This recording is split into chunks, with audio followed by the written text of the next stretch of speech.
Hoje é segunda-feira, 16 de maio de 2022. São 14 horas e 30 minutos em São Paulo. O frio já chegou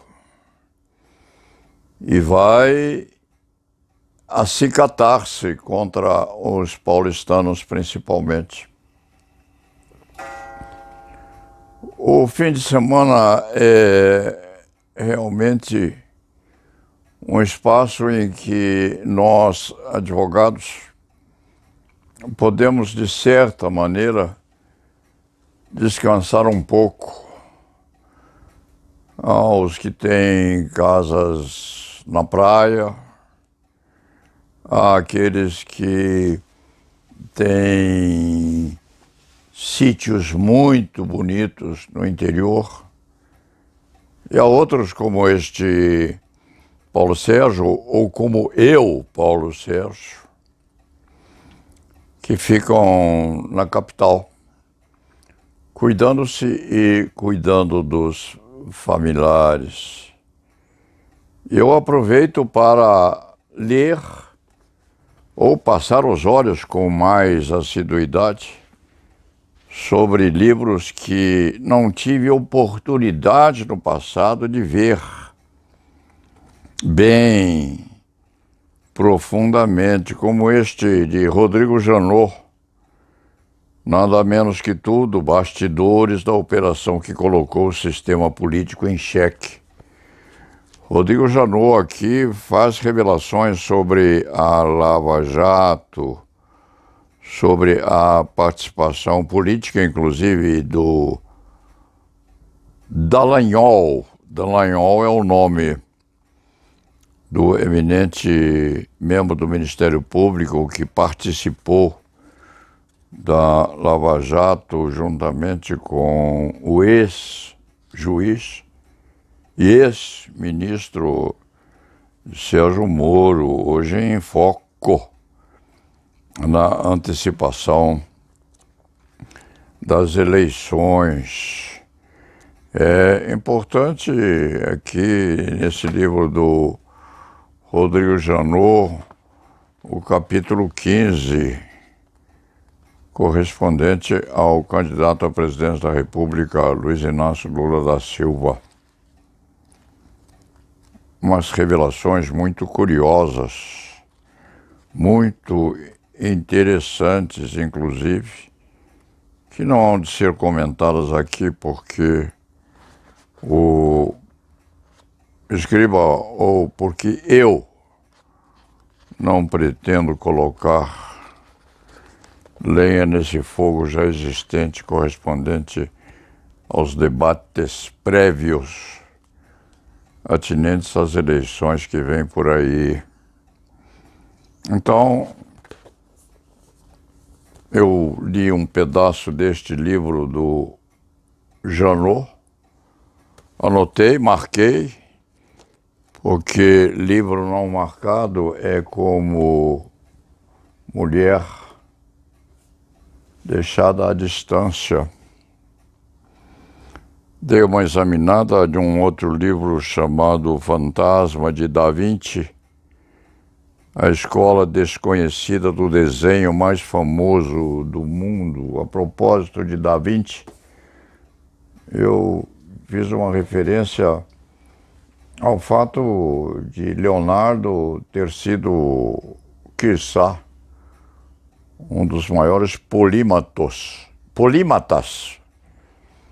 da história do mundo, porque Da Vinci fazia só aquilo que queria fazer. As esculturas, os desenhos, as pinturas. E privava, assim, da companhia dos protetores. E eu brinquei semana passada com o Dione.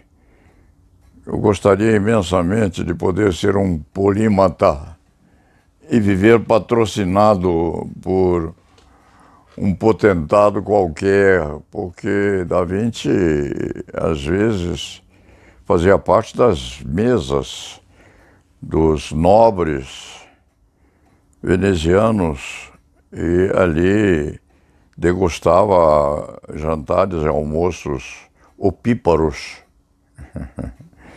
enquanto de repente até trocava ideias mirabolantes com seus patrocinadores.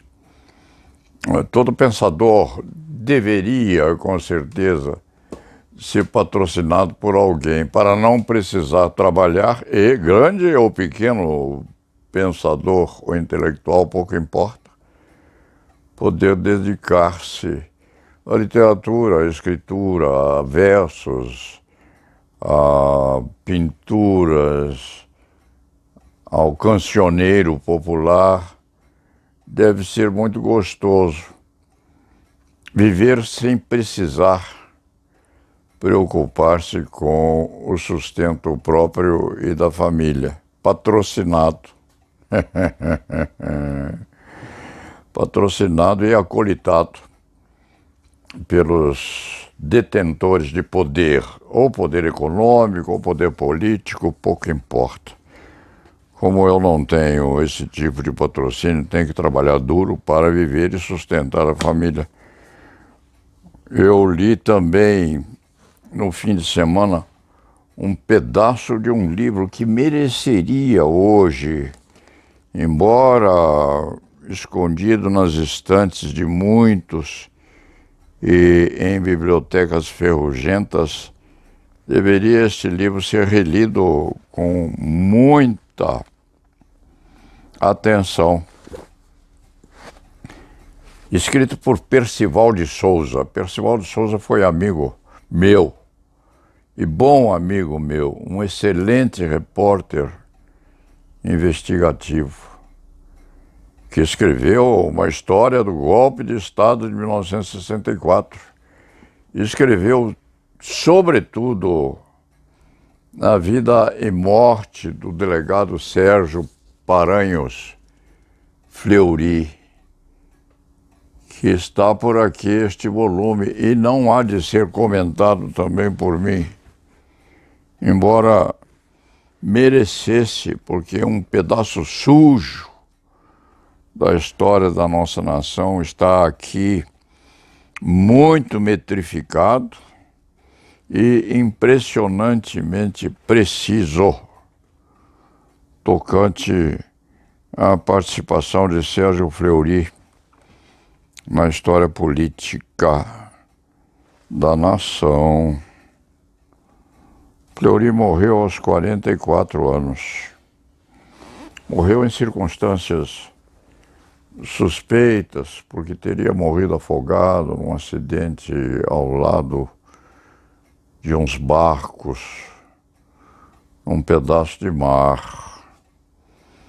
E se discute até hoje se ele morreu por acidente, ele sabia nadar e bem, ou se foi assassinado com essa morte disfarçada na hipótese de uma verificação de incidente de percurso. Morreu aos 44 anos. Era adorado por uns e infernizado por outros.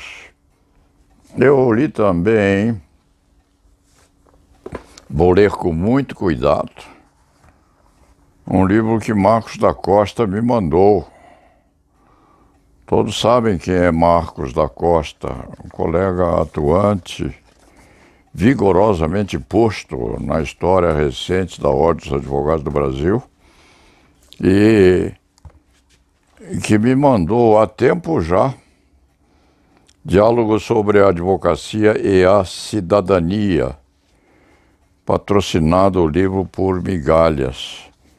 Há um pedaço curto desse livro em que Marcos da Costa fala sobre as faculdades de Direito e sobre o Ministério da Educação, exatamente em consonância com aquilo que eu disse semana passada, respeitante à podridão que hoje perpassa com muita violência sobre o nosso Ministério da Educação, tocante principalmente às faculdades de Direito.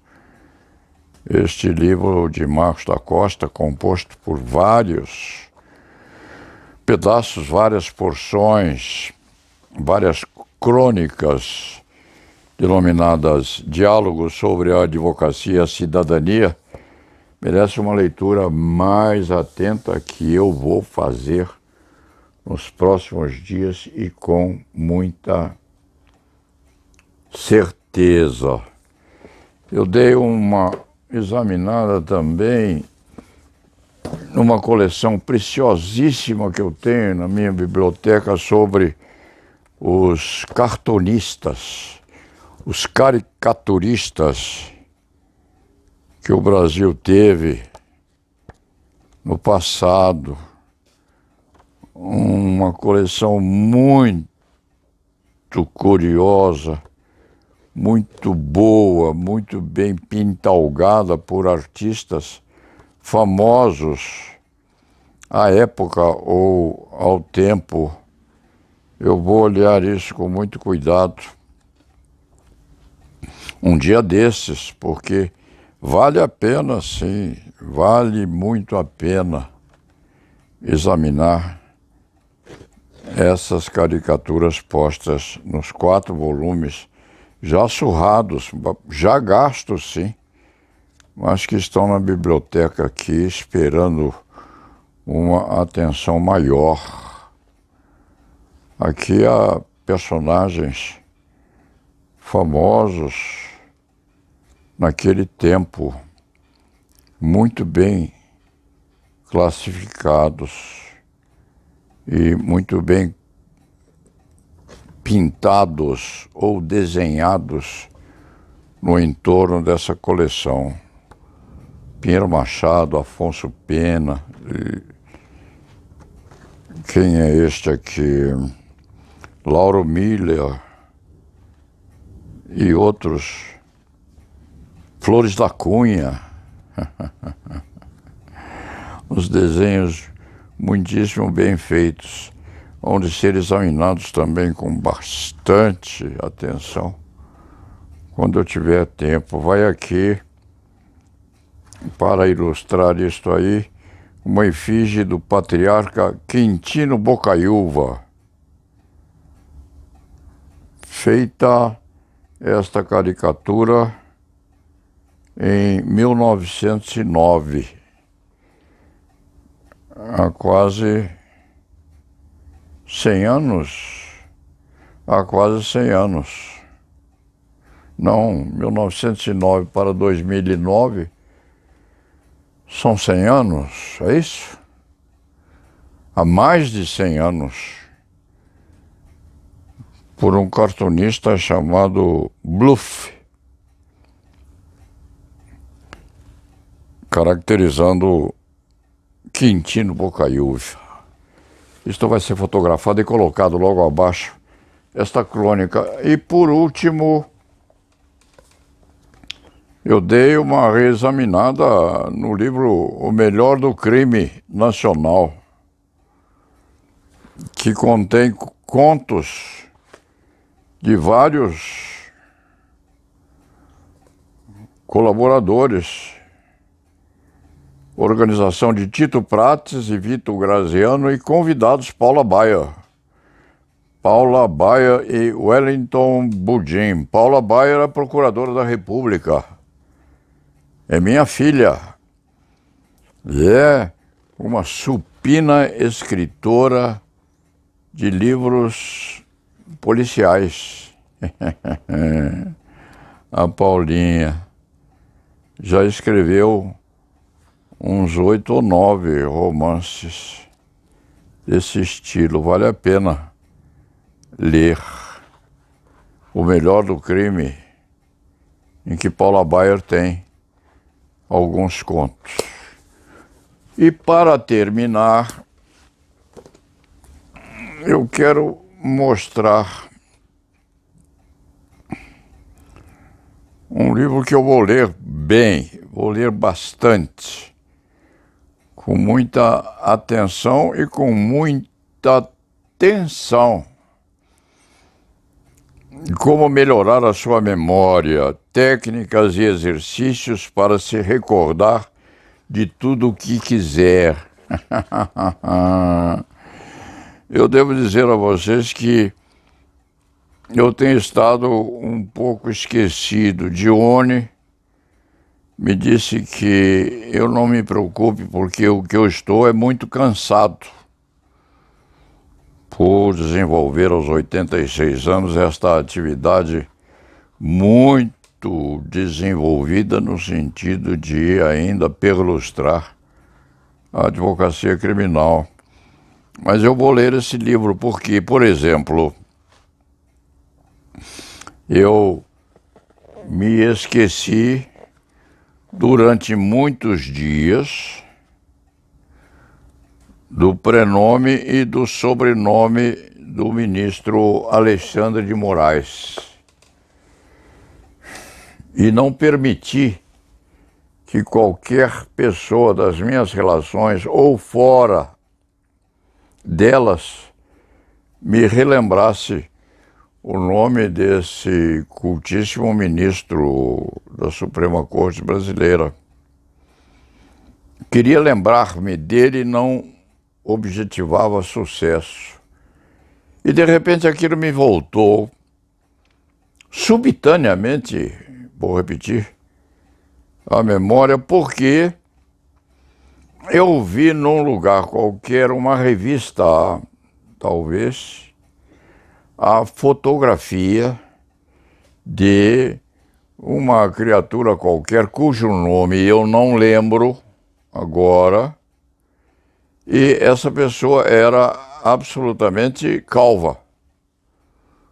Não tinha um fiapo de pelo ou penugem no crânio.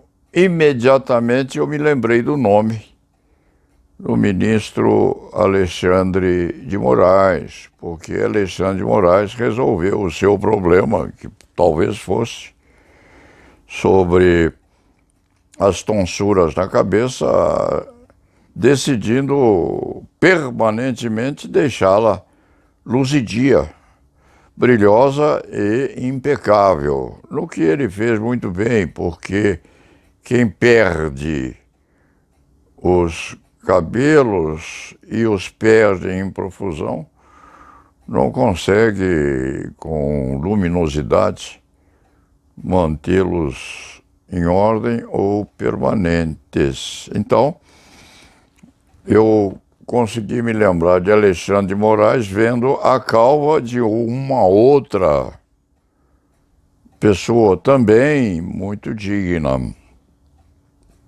sem querer fazer piada.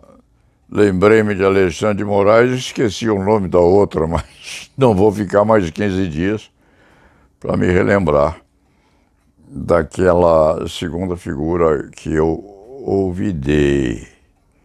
E uma outra questão muito esquisita tendente à minha memória. Esqueci o nome do país que Putin, eu digo Putin, embora seja Putin, eu gosto de dizer Putin, que Putin está invadindo e destruindo com essa sua famulagem com Satanás. Fiquei também uns 10, 12 dias sem me lembrar de que aquele país invadido por Putin era a Ucrânia. E também não permiti que me lembrassem e me recusei a ler qualquer coisa atinente à espécie até que me lembrasse. E descobri agora, lembrando que o país é a Ucrânia, descobri agora que Ucrânia é Ucrânia e me recordando de que o meu bloqueio concernentemente àquilo que Putin está a fazer com aquele país, com aquelas crianças, com aqueles cidadãos, é tão grande que o meu cérebro obstaculou a vinda à consciência daquela gente muito sofrida e ensanguentada pela sandice desse ditador. Mas eu vou ler e vou estudar direitinho como melhorar a sua memória, que é de um autor chamado Jonathan Hancock, e vou ver se me ajuda a relembrar os nomes ou objetos cuja localização eu tenha esquecido. Isso veio também a pelo hoje, porque há um articulista do Estadão que escreveu alguma coisa a respeito disso, porque ele estava ou havia estado a procurar os seus óculos de leitura e estava com os mesmos nas mãos. Isso não aconteceu comigo até agora, mas aconteceram outras coisas também micrometradas na minha existência, que é cheia das pequenas preciosidades. Eu tenho muitos mimos, muitas estatuetas pequenas. Eu tenho uma série de guardados que estão presos ou atirados nas gavetas por muitos amigos que me mandaram esses presentes. Eu os guardo para que não os esqueça. E os esqueço porque os guardei. Isso começa a me preocupar um pouco.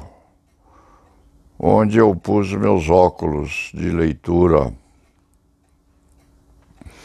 Onde guardei os livros que pretendia ler à noite, um pedaço na cama e o resto dormindo com o livro por baixo do abajur.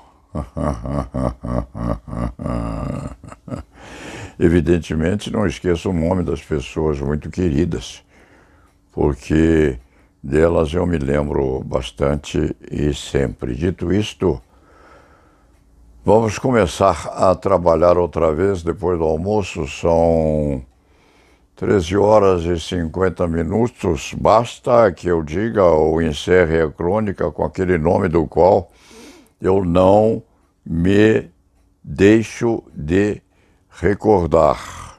La Nave Va.